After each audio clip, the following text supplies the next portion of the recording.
our early ancestors simple and egalitarian, or were they complex and stratified?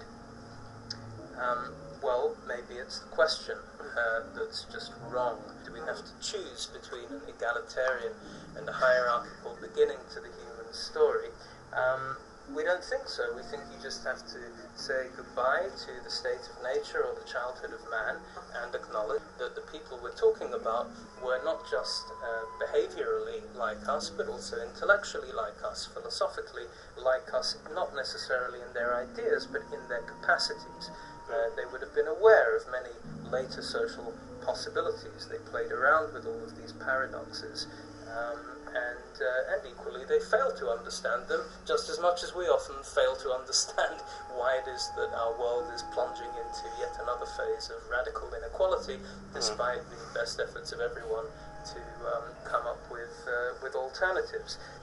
So if there's a riddle here, it would actually be why, after thousands of years of constructing and then deconstructing forms of hierarchy, why does our species, Homo sapiens, supposedly the cleverest and wisest of apes, give way and get stuck in much more permanent and intractable systems of social inequality?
Still have this idea that at some point people were just naive and lost in kind of habitus. They couldn't possibly imagine another way of existence. Nature and society was the same thing. And gradually we worked our way into this self-consciousness of our possibilities. And what we're suggesting is no, actually this goes back as far as you can go.